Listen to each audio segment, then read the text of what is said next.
اللهم صل على محمد عبدك ورسولك وصل على المؤمنين والمؤمنات والمسلمين والمسلمات. انتہائی محترم مسلمانان ورونو، ما تیر جمعہ ستاسو په وړاندې د رسول الله صلی الله علیه وسلم د سیرت په حوالې سره څو خبرې عرض کړې وي او دا مې ذکر کړي و اخر کې چې اصل محبت د رسول الله صلی الله علیه وسلم د اطاعت نامه ده.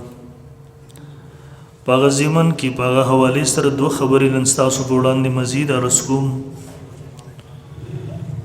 محترمو علماء کرامو په دغه ضمن کې دوه خبرې لیکلې دي چې په امت د نبی علیہ الصلوۃ والسلام باندې د رسول الله صلی الله علیه وسلم دوه حقوق دغه سدي چې هغه د فرضیت په درجه کې دي، د ایمان سره تعلق ساتي. اول نمبر خبره امت باندې د رسول الله صلی الله علیه وسلم چې کوم حق دی هغه په نبی علیہ الصلوۃ والسلام باندې ایمان راوړل. یعنی د هر امتی لپاره دا ضروری ده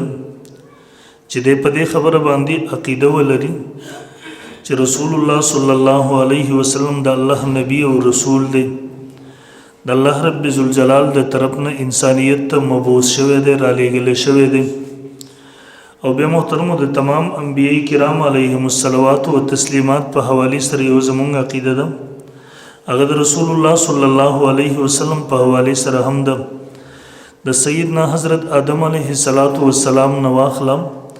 د سیدنا حضرت عیسی علیه السلام پورې د عقیدې دغه تعبیر دغسې دی چې دغه تمام انبیا چې څومره دنیا ته راغلي دي دا د الله او د بندګانو په منځ کې واسطه وي، د الله نه احکامات اخلي بندګانو ته ورکوي. او د دغه ټولو متعلق زموږ عقیده وي چې دغه انبیا کرام د الله رب ذوالجلال بندګان دي او د الله رب ذوالجلال رسولان او نبیان دي. خو محترمو د رسول الله صلی الله علیه وسلم په حوالې سره دغلطي د عقیدې دوه اجزا بیا جوړ شي. اول نمبر نبی علیہ الصلوۃ والسلام د الله نبی او رسول دی. دویم نمبر رسول الله صلی الله علیه وسلم د الله آخري نبی او رسول دی. په هغه باندې د نبوت دغه سلسله ختمه شوله. اوس به د نبی علیہ الصلوۃ والسلام نه وروسته بل چاته نبوت نه میلاویږي. هغې باندې زه وروسته انشاءالله العزیز دوه خبرې ستاسو په وړاندې مزید هم عرض کوم. خو دلته یو خبره ذهن کې کېږدوئ، څومره انبیاء کرام علیهم السلام چې الله دنیا ته رالیږلي وو د هغوی د نبوت د رسالت او د هغوی د بعثت مقصد هغه د خاص قوم، خاص علاقې او خاص زمانې سره و، د ټول انسانیت دپاره نه و. یعنی د هغوی په رسالت او نبوت کې عالمګیریت نه و. لیکن کله نه چې محمد رسول الله صلی الله علیه وسلم دنیا ته راغی دغه په نبوت او رسالت کې عالمګیریت دی. یعنی نبی علیہ الصلوۃ والسلام الله د پوره انسانیت دپاره مبعوث کړی دی. د نبی علیہ الصلوۃ والسلام د نبوت او د رسالت تعلق د خاص قوم سره هم نه دی، د خاص علاقې سره هم نه دی، د خاص زمانې سره هم نه دی، بلکې نبی علیہ السلام چې کله نه دنیا ته راغلی دی د هغې نه واخله د قیامت د سبا پورې څومره زمانه چې ده د دې ټولو دپاره رسول الله صلی الله علیه وسلم نبی او رسول دی. نمبر دو، په پوره دنیا کې په وچه لمده باندې چرته چې انسانان جنات اوسیږي دغه ټولو دپاره په رسول الله صلی الله علیه وسلم باندې ایمان راوړل ضروري دي. د دې نه بغیر د دې ټولو دپاره د نجات بله لار نشته دی. د دې ټولو دپاره د دې نه علاوه د نجات او د خلاصي بل څه لاره نشته دی، بل څه طریقه نشته دی، بل څه چاره نشته دی. دیو به په نبی علیہ الصلوۃ والسلام ایمان راوړي بیا به مؤمنان ګرځېږي، ورنه د دې نه علاوه بل هېڅ لاره نشته دی. محترم څنګه چې الله رب ذوالجلال رب العالمین دی دغسې محمد رسول الله صلی الله علیه وسلم رحمت للعالمین دی. الله د پوره انسانیت د پوره مخلوقاتو رب دی. نبی علیہ الصلوۃ والسلام د پوره مخلوقاتو الله رحمت للعالمین را لېږلی دی. او قرآن مجید هم دغه مضمون ځای په ځای ذکر کړی دی، وما ارسلناک الا کافة للناس بشیرا و نذیرا.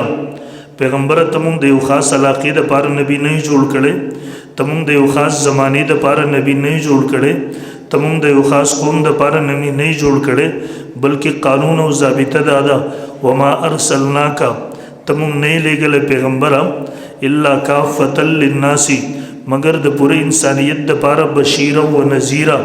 زیر ورکون کې او يرون کې قران مجید دغه مضمون زې په زې نورم بیانې او رسول الله صلی الله علیه وسلم بخپلم فرمایي ارسلت الى الخلق کافۃ للناس زه پوره انسانیت ته الله نبی جوړ کړی مبوس کړی نو او نن که تاسو وګورئ پوره دنیا کې په دې وخت کې د آسماني دین پیروکار چې ځان ته وایي درې قوم دي یهود دي نصارا دي مسلمانان دي دیو داویدار داري چې موږ د آسماني دین پیروکارو یهود په حضرت موسی علیه السلام باندې ایمان داوا لري عیسایان په حضرت عیسی علیه السلام باندې د ایمان داوا لري مسلمانان په محمد رسول الله صلی الله علیه وسلم او په تمام انبیو د ایمان داوا لري لیکن که تاسو یهودیت وګورئ یهودیت په دې وخت کې یو خاندانی دین دی او وی یهودی هغه سړی جوړېدی شي چې هغه بن اسرائیلو کې وي هغه د حضرت اسرائیل په اولاد کې وي د دې نه بهر یو سړی د هغوی په نسبت باندې یهودي نشي جوړېدی د دې وجې نه دنیا کې د هغوی دعوت هم نشته چې هغوی چېرته وګرځېږي وي یو څوک یهودي کې راولي عیسایت که تاسو وګورئ په دې وخت کې عیسایان هم عیسی علیه السلام ته چې یو څوک دعوت کوي هغه په دې حیثیت سره نه دعوت کوي چې تاسو عیسی علیه السلام نبی او رسول ومنئ دغه نبوت او رسالت طرف ته نه دعوت کوي بلکې دغه الوهیت طرف ته دعوت کوي بلکې نن خپل په عیسایانو کې درې ډلې دي یو ډله هغوی کې هغه ده چې هغه عیسی علیه السلام ته خدای وایي دویمه ډله په هغوی کې هغه ده چې هغه عیسی علیه السلام ته د الله زوی وایي درېیمه ډله هغه ده چې هغوی د تثلیث قایل دي هغوی وایي د خدایي نظام د درې اقانیمو نه مرکب دی یو په هغې کې الله تعالی دی یو پکې عیسی علیه السلام دی او د یو روایت مطابق یو بیبي مریم دی د بل روایت مطابق بل حضرت جبرئیل علیه السلام دی نو دی وایي هغه درې ارکان چې خدایي ته جوړه شوي نعوذ بالله عیسی علیه السلام د هغې رکن دی خپل په عیسایانو کې دغه درې ډلې دي هغوی کومه ډله چې تا دعوت کوي هغه به د عیسی علیه السلام په حیثیت د الوهیت هغې ته دعوت کوي په حیثیت د نبوت او رسالت ته نه دعوت کوي دې وخت کې صرف مسلمانان دي چې هغه د رسول الله صلی الله علیه وسلم نبوت او رسالت طرف ته دعوت کوي په پوره دنیا کې الحمدلله دغه یو سلسله د مسلمانانو چلیږي دویم که تاسو وګورئ په دې وخت کې د یو نبی تعلیمات هم دنیا کې محفوظ نشته یهود وګورئ نصارا وګورئ د هیڅ چا سره دین په خپل اصلي شکل کې نشته کتاب ورسره نشته دا صرف د مسلمانانو هیڅ خاصیت دی شانی امتیاز دی چې د مسلمانانو سره خپل کتاب په اصلي شکل کې ورسره دی د مسلمانانو سره خپل دین په اصلي شکل کې ورسره دی نن الحمدلله موږ صرف دعوه نه کوو بلکې دغه دعوه په دلیل سره ثابت تاسو وګرځئ نن مارکیټ ته ورشئ ورته ماته تورات راکړه ماته انجیل راکړه زبور هغه خلک هم ناشنا دي تورات زبور انجیل نه پېژني هغوی ته ماته بایبل راکړه دیو دوی حصې کړي دي دا یو ته عهدنامه عتیق وایي بل ته عهدنامه جدید وایي عهدنامه عتیق موږ سره پروت دی لایبررۍ کې عربي هم پرته ده اردو هم پرته را ټول مختلفو ژبو کې دي په دې عهدنامه عتیق زړې عهدنامه کې دیو تورات او زبور او مخکې صحیفې را جمع کړي او په دې عهدنامه جدید کې دیو به صرف انجیل را جمع کړي دې ټولې مجموعې ته دی انګریزۍ کې بایبل وایي اردو کې ورته کتاب مقدس وایي او په عربۍ کې ورته الکتاب المقدس وایي ته ورته ورته اردو کې راکړه در وکړي وی عربۍ کې راکړه در وکړي وی انګریزۍ کې راکړه در وکړي خو ته ورته وایه په کومه ژبه کې چې نازل دی ما ته په هغه ژبه کې راکړه نشته دی ورسره یو عالم لیکي ما کتاب یې کتو سفرنامه ویل زه په یورپ کې په یو میټینګ کې شریک وم ویل دې میټینګ کې ویل در روان میټینګ دپاره ایجنډه طی کېده هر دین والا مذهب والا پکې و ویل ما پکې ایجنډه کې یو خبره پیش کړه ما ورته چې په دې کې د هر دین پیروکار موجود دی را روان اجلاس ته چې موږ راځو هر دین والا به پاسېږي د خپل کتاب نه به لږ تلاوت کوي ویل موږ چې رالو بل میټینګ کې ویل چې کېناستو ویل یهودي پاسېدو نو لاول خوا تلاوت نشي کولی. تلاوت ته څه کې ترجمې ته تلاوت نه وایي. ویل هغې تورات راواغستو په انګریزۍ کې د هغې نه شروع وکړو. ویل ما ورته صبر وکړه. وایي ما ورته تورات انګریزۍ کې نازل و. وایي ما ته وایي چې نه. ویل ما ورته چې بیا خو دا تلاوت نه دی په کومه ژبه کې نازل شوی د هغې نه تلاوت وکړه. دا سړی چوپ شو. دغسې یو بل عیسایي پاڅېدو. ویل ټول خاموش شو. بیا ما قرآن راواغستو بند مې کوم ورته دا قرآن مونږ سره دی دا په عربۍ ژبه کې نازل شوی دی. ویل زه ودرېدم د قرآن مجید نه مې یو رکو په عربۍ کې تلاوت کو. هغه ټولو ته مې د سوچ موقع ورتلله چې کوم ستاسو کتابونو هغه ژبه دنیا کې نشته دی تاسو بیا دې ته د الله کتابونه څنګه وایئ؟ هغه کتاب ژبه ختمه شوې د دنیا کې هم منسوخ دي ختم شوي دي دنیا نه. اوس د قرآن دغه ټولو تصدیق کوي. قرآن دغه ټولو خلاصه ده. قرآن دغه ټولو نچوړ دی. څومره تعلیمات چې باغې کې هغه خلکو بدل کړي دي. یکتبون الکتاب بایدیهم ثم یقولون هذا من عند الله. په خپلو ګوتو لیکل کوي بیا الله ته منسوخ. دا د الله کتابونه نه دي کوم چې دیو سره ورسره. نو قرآن دغه ټولو مجموعه د ایمان په دې راوړل د په ټولو کتابونو ایمان دی. انکار د دې نه کول دا د ټولو کتابونو نه انکار دی. بهرحال معرض کوو نن په پوره دغوی کتاب نه دی کتابونه نه دي محفوظ د قرآن نه مخکې. د ده نه مخکې چې څومره ادیان دنیا ته راغلي دي هغه نه دي محفوظ. نن محفوظ کتاب محفوظ دین په خپل اصلي اوریجنل شکل کې دا صرف قرآن دی او اسلام دی الحمدلله. او دویم نمبر محترمو معرض وکړو نبی علیه الصلاۃ والسلام د الله نبی او رسول دی. خو د دې سره دا دویم جز د الله نبی او رسول صرف نه دی بلکې د الله آخري نبی او آخري رسول دی. د نبوت دا سلسله الله دلته ختمه کړله. مخکې به دې ضمن سره تاسو ته تفصیلي سوچومو کې مونږ خبرې کړې دي خو دلته یوه نقطه چې نن د موضوع سره تعلق ساتي هغه درته ذهن ته راځو. ګورئ د ختم نبوت بیا دوه قسمونه راځي. زمونږ په خپل اصطلاح کې هغې ته مونږ وایو ختم نبوت مرتبي ختم نبوت زمانی. یعنی رسول الله صلی الله علیه وسلم په اعتبار د مرتبه سره اخري نبی دی خاتم النبیین دی.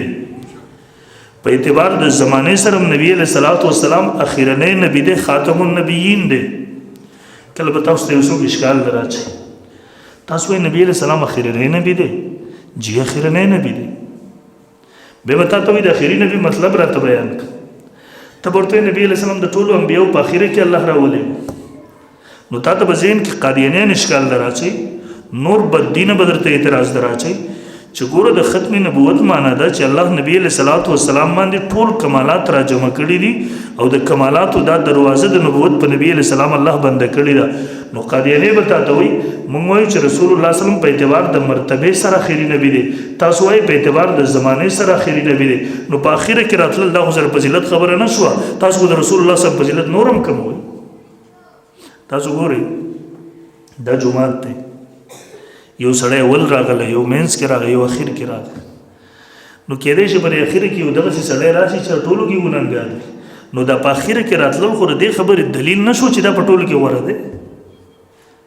ځکه په اعتبار د وخت سره په اعتبار د زمانې سره د اخر راغی نو په دې کې کمال څه شو په دې کې فضیلت څه شو.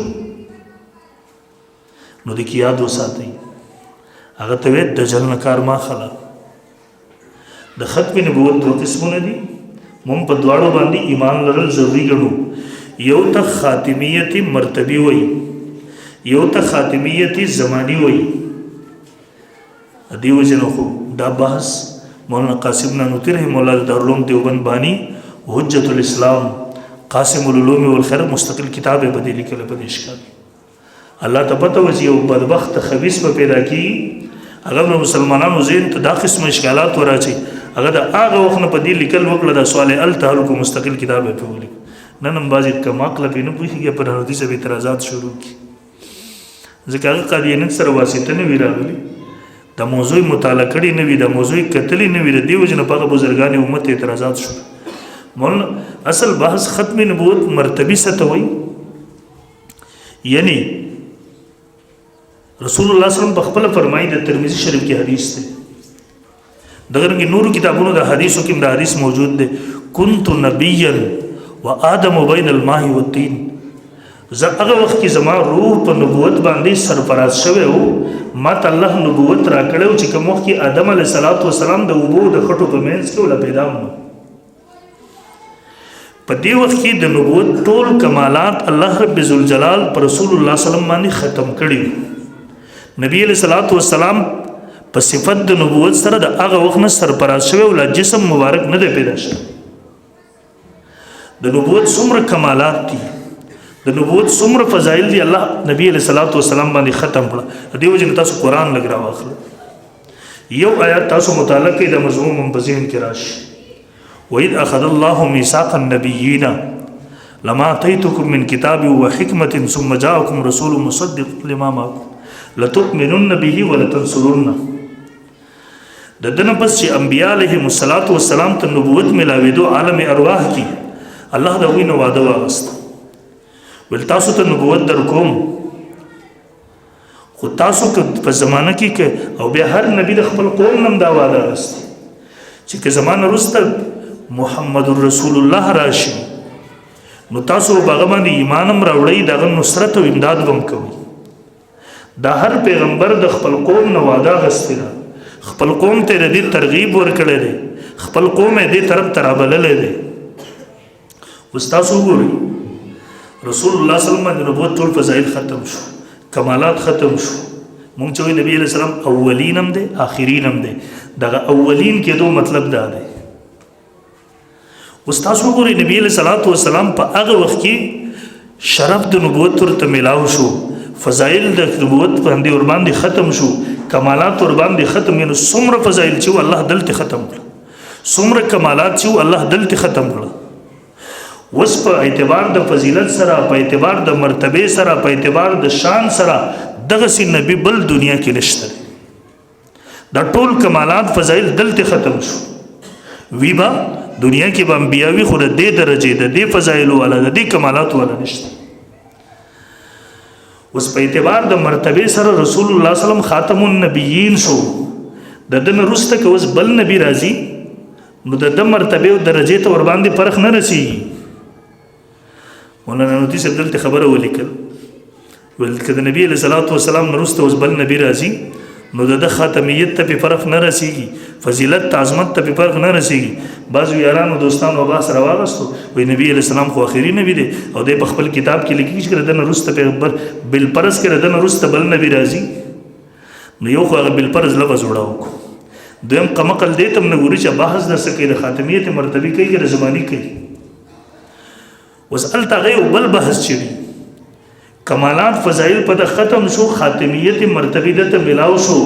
د په اعتبار د مرتبه سره خاتم النبیین شو وس د انبیو په اول کې برا لګلې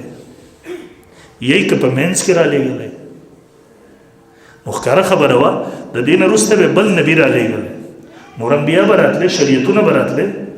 نو دا خو زموږ عقیده ده چې د رسول الله صلی الله علیه وسلم دین او شریعت د پټولو کې غوړه دین او شریعت د نور انبیو دینونه هم غوړه دي خو د رسول الله صلی الله علیه وسلم د دین نه غوړه نه دي افضل نه دي او قانون دار ما ننسخ من آیت او ننسیها نأتی بخیر منها نسخ د ناسخ په منسوخ سره په اعلی د په اولا او افضل د مفضول راځي لیکن په مفضول باندې د افضل نسخ کله نه راځي یعنی په غوړه سره د غیر غوړه نسخ راځي لیکن په غیر غوړه سره د غوړه نسخ نه راځي دا قانون دی قران کې الله بیان کړی اوس د ټولو انبیو شریعتونو د نبی علیہ الصلوۃ والسلام د شریعت نه غوړه نه دي د نبی علیہ السلام غوړه دي کله د روسته بل نبی بیا راتلې بل شریعت کتاب راتلې نو په غیر افضل سره به د افضل کتاب په غیر افضل دین سره به د افضل دین نسخ لازمه ده او د باطل دي د دې وجنه په اول کې امرونه لګو په منځ کې امرونه لګو حق نبی په اعتبار د زمانه سره په اخر کې راولېو د صد پاره چې په افضل دین په افضل شریعت په افضل کتاب سره د غیر افضل دین د غیر افضل کتاب نسخ راشي نو په قدانوتی سره مولا فرمایي په اعتبار د زمانه سره نبی علیہ الصلوۃ والسلام اخرنه نبی شو گویا صرف په اعتبار د زمانه سره په اخر کې راتلل بذات څغورواله نه لري بذات لفظ هغه لګي بذات څه فضیلت نه لري البته د دې وجنا چې په افضل سره د غیر افضل نسخ راشي او په غیر افضل سره د افضل نسخ راشي بالعرض او بالطبع پاږي کې فضیلت راغی یعنی دغه په اخیره کې راتلل په اعتبار د زمانه سره خاتمیت زمانی د خاتمیت مرتبه د پار لازم شو د دې وجنا بالطبع پدې کې مورواله افضل واله راغی شاید په دغه بحث تاسو نه پوه شئ یعنی ز ختم نبوت دوه قسمونه شو په اعتبار د مرتبه سره مخیری نبی څوک شو رسول الله صلی الله علیه وسلم په اعتبار د زمانه سره مخیری نبی څوک شو رسول او د په اعتبار د زمانه سره چې تابع سو چې بده کې اوسه نه بذات اگر چې دغه فضیلت نشته خو بالتبع د خاتمیت مرتبه د حفاظت لپاره دا ضروري او لازم دی د دې وجنه بل عرض پدې کې هم ورواله راغی او فضیلت په مقدرین چې کله اشغال وکي اخیره کې راتلل دا ورته نه زما استاباس په خاتمیت زمانی کې دی په خاتمیت مرتبه کې نه دی خاتمیت مرتبه هم زموږ ایمان دی به سم ولینم دی خیرینم دی نبی علیہ السلام په اعتبار د مرتبه سره مخیری نبی دی او په اعتبار د زمانی سره مخې د دواړه زموږ ایمان دی برحال دلته دغه عقیده چې رسول الله صلی الله علیه وسلم د الله نبی او رسول اخیری نبی او رسول دی نو یو حق علماء بیان کړی دی چې اگر رسول الله صلی الله علیه وسلم باندې ایمان راوړل شي دویم حق د نبی علیہ الصلوۃ والسلام سره محبت د ایمان بنیاد به د رسول الله سره محبت د کم ایمان سره چې د نبی علیہ الصلوۃ والسلام محبت نوي دغه به ایمان نوي لا یؤمن احدکم حتى اكون احب الیه من والده وولده والناس اجمعین نبی علیہ السلام فرمایي تاسو کې یو سړی مؤمن نشي کېدی ترسو پر حتی اکون یا حب الیه من والدی وولده والناس اجمعین تر دې پورې چې د زدتا د ذات نه د اولاد نه او د مور او پلار د ټولو نه غوړه شوی او زیات محبوب شوی دی عمر فاروق حضرت فرمایي ول الله رسول د نور هر څه نه راته غوړی خو طبيعي خبره د خپل ذات نه نه غوړه رسول الله صلی الله علیه وسلم عمر تر دې وخت پورې مؤمن نشي کېدی لکه سات پس وی د الله رسول د خپل ذات نه مرته غوړی وی الان یا عمر او دې محبت کې به علماء بحث کړي دا طبيعي دی عقلي دی فلا شیخ زکریا صاحب رحم الله یو آسان مثال ورکړل اوس یې سره بعضی طبيعي خبرې دي شیخ رحم الله لیکلي دي هغه طبيعي خبره نه اختیاري نه غیر اختیاري نه اختیاري خبره مراد ده اختیاري څه مطلب استاد وې ده تاسو ډېر خوښ دي استاد مخي رسول الله صلی الله علیه وسلم ته کنزل وکړه دیو سنت او استهزاء وکړه اوس په دې وخت کې د زویوالي د محبت غالب کی که د رسول الله محبت غالب کی بس په دې وخت کې د ایمان او د محبت پته دلته لګي د اختیاري محبت ورنه مراد دی چې کوم ته موږ عقلي محبت او طبيعي او غیر اختیاري محبت نه مراد او محترمو به د محبت تشریح سره ځان له غټ عنوان د تفصیل خو وخت نشته زه مختصر کوم محبت ته هم دی چې د رسول الله صلی الله علیه وسلم ناتخوانی وکړو صفاتونه بیان وکړو دغه مدح وایو بیانونه وکړو کانفرنسونه جوړ کړو لیکن محترمو د محبت صحیح تشریح چې علماء کړی دا هغه اطاعت د رسول الله صلی الله علیه وسلم دی قل ان کنتم تحبون الله فاتبعوني د رسول الله صلی الله علیه وسلم کامل اطاعت د رسول الله صلی الله علیه وسلم سره محبت علامه ده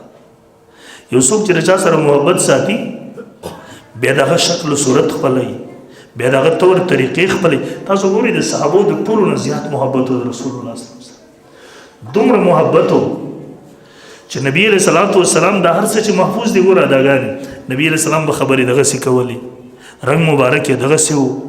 شکل مبارک یې دغه سې و ګرځېدل به دغه سې کول یختان یې دغه سې و پګړۍ یې دغه سې وه کپړې یې دغه سې و ناسته پاسته یې دغه سې و خوب یې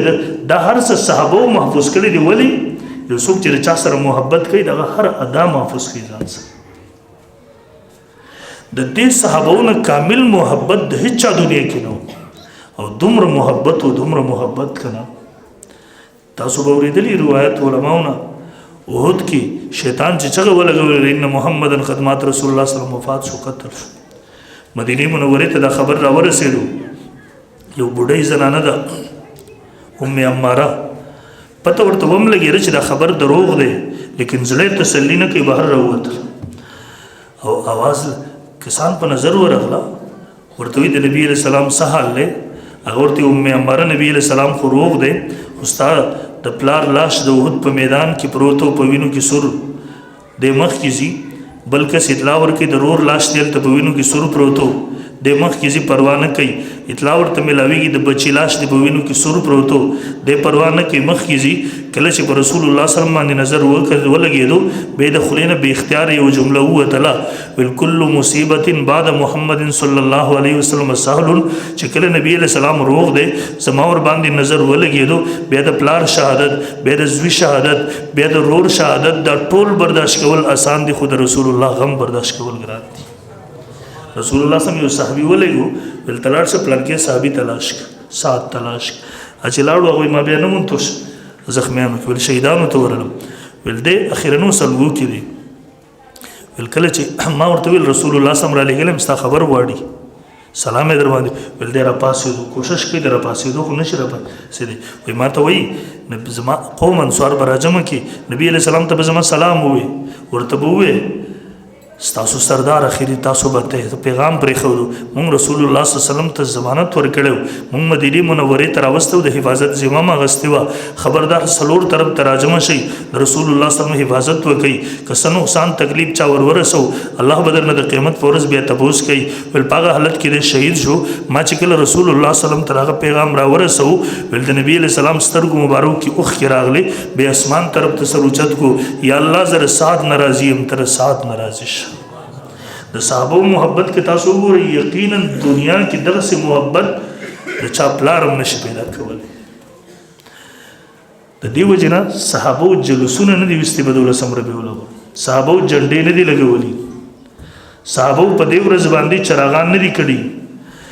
صحابه محبت سو کامل اطاعت د رسول الله صلی الله علیه وسلم تا دا غوي د محبت تعبیرو کې دا سيزونه نه دي شوی دا خرافات چې بدول سم ربي ولو او به جيبه دا قرآن وی چې فل یفرحو خوشحالی وکړي نو دا خوشحالی دغه ده جلوس وباسه ته په ځای باندې خوشحالي کې نو جلوس وباسي او بیا چې بدله په دې دولسم ربیع الاول د رسول الله په پیدایش کې اختلاف دی بعضې وایي په نهم پیدا شوی دی بعضې وایي په اتم پیدا شوی دی بعضې وایي په دولسم پیدا شوی دی لیکن په دولسم ربیع الاول د رسول الله د وفات خبره یقیني ده په دې اتفاق دی اوس دا پته نه لګي چې په دې ورځ ته د پیدایش خوشحالي مناوي که هغه د وفات غم پښتګه کې مناوي د یو چا ورور د بچی دی په یو تاریخ وشو په دغه وفات هم شو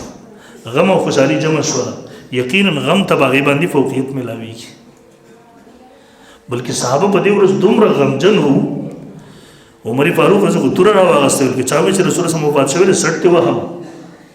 بعضی صحابو نظرونه لاړه صحابه یو بل نه پیژني عمر رضی ابو بکر رضی الله تعالی ته شکایت کوي د ما په سلام واچو جواب یې رانه هغه یې نه خبر شوی ام المؤمنین عائشہ رضی الله تعالی فرمایي یو زنانه راغله ما ته ول رسول الله صلی الله علیه وسلم کلاو قبر مبارک ول کلاو مې کول ویل زنانه دومره وجړل چې کله د روزي مبارک نه وروته رغم د لاس وفات شو صحابه فرمایي موږ دومره غمجنو کړي یو چا بچي به وفات شوی لوی غم به ول موږ د رسول الله صلی الله علیه وسلم غم ځان ته مخې ته ګورو بچي غم برانه هیر شو هغه هغه په دې ورځ غم کړی دی او ته په دې ورځ باندې جلوسونه مناوي کم مسلمان به چې د رسول الله صلی الله علیه وسلم پر اتک به خوشاله نه وي